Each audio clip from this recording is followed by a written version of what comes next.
Hey Babs!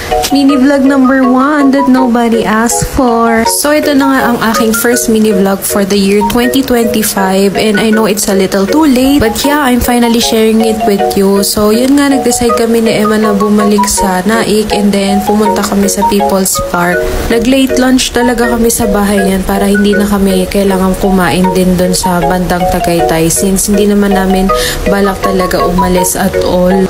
45 minutes to 55 minutes away kasi yung mismong Tagaytay sa mismong Naik and then nag-decide din kami na dumiretso na lang talaga ng People's Park kasi ito lang yung spot na alam namin na medyo mura yung entrance fee.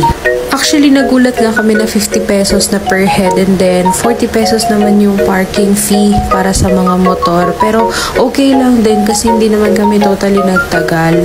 As I've mentioned nga, hindi na rin namin kinailangan kumain sa Tagaytay area kasi nga nakapag late lunch na rin kami sa bahay. And dun talaga namin binalak na kumain para mas okay yung pagkain na kakainin namin kasi kami yung nag-prepare.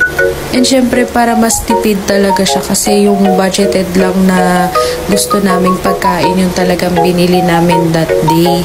As you can see nga, naka-short kaming dalawa ni Eman dito kasi nung umalis kami sa Naik talagang mainit. Hanggang nung pagbalik naman namin mainit din. Dito lang talaga sa Tagaytay hindi namin in-expect na uulanin tapos ganyan ka-fog.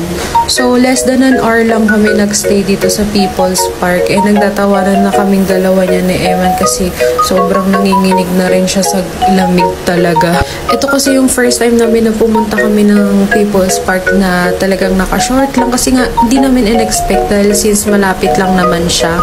Tapos yan lang yung mga extra naming damit na masusuot. And yun nga, sobrang init talaga kasi sa Naik nung umalis kami. As in, maaraw pa siya. So hindi namin in-expect talaga na magiging ganyan kalamig. Itong clip naman nito is yung next day na naggagayak na kami ni Emma niyan pa uwi ng Taguig kasi ako hanggang January 8 ako naka-leave. Then siya naman is hanggang 7 lang kasi wala siyang kapalitan. Sa part nga na to is ina-explain ko na ganyan yung buhok ko kapag medyo natuyo na siya, nagtatayuan na yung mga baby hair. Tapos ganito ako lagi kapag uuwi na kami. Binivideo ko yung bahay bago namin isarado. As you can see, wala naman talagang iba pang gamit dyan since hindi pa naman kami nakatira dito. Actually, may problema that time kaya rin kami nag-decide na umuwi ng mismong anniversary namin kasi inayos din talaga namin yan since nung Sunday that week hindi kami talaga nakapag-ayos. And ito yung problem, hindi ko na rin i-detalye pero kung nakaabot ka sa part na to, thank you for watching.